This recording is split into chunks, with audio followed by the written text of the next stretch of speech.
kanina. Doon na sa lumatang na. Pakain nila sa biya.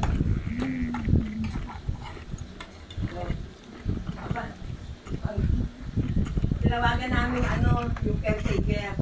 Sinabi ko sa kanya. Tapos sabi ng gano'n, wala. Sabi niya gano'n. Sabi kong gano'n, mapapadala mo ba namin yan mula rito hanggang doon sa inyo?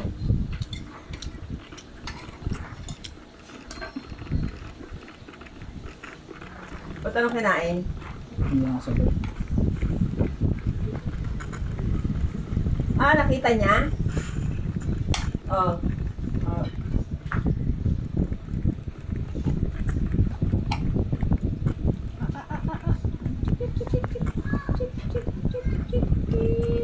Tapos gusto niya agad. Dito nga. Sabi ko nga, wala naman akong mula rito sa Taguig BBC. Sabi ko nga, ganda sa may inyo. Parang gano'n kanya kasi rin may next guest pa daw kasi.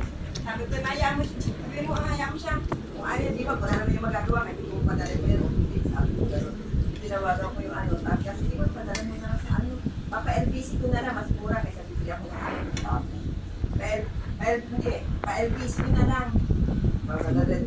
LBC, sabi ko, mag-antay siya na mo. Sabi ko, pinagpili sa akin. Pati pala mo na sa LBC, sabi sa akin. Pero bukas pa yan kasi wala LBC na yun. Hindi para sa mag-usap ng amin niya. Pero sabi ko, pag nag-send ko sa'yo, musika ko na, hindi naman ako matirimata ng dahil. Hindi naman ako matirimata ng dahil lang dyan sa rice cooker na yan. Tsaka kain naman ako na nag-credit sa kanila eh. Hindi naman sila eh. Kasi sabi ko, hindi naman namin insist ng account niya. Sabi ko gano'n. Kaya naman nagsabi agad kami sa inyo. Gawa na mekanik kasi. Nasanay doon kasi yung caretaker na na yung yan, nakataob doon sa malaking kaldero pag may mga guest sila. Kailangan dito niya ng kaldero. Yung caretaker pagagalitan ng madumi. Sabi ko baka, may next guest daw. Sabi ko, i-review ko pa siya ng mababa, ang mga kaldero na. Buti, nagdala ako ng kaldero. Parang hindi ako nagdala ng kaldero. Saka ibang gamit, yung hira kami nakaluto doon.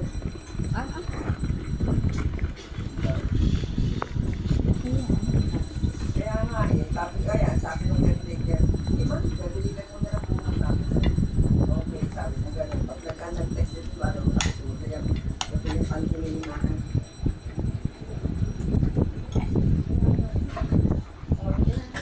Kaya mga sakit caretaker na kasabi ko kausapin niya. Kasi yun naman yung nandun eh. Oo.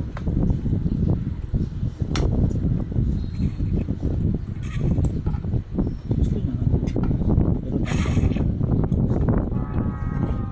dami ko po.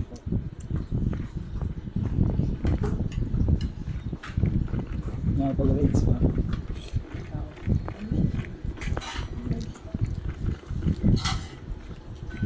Medyo marami. Upasan pa ito mga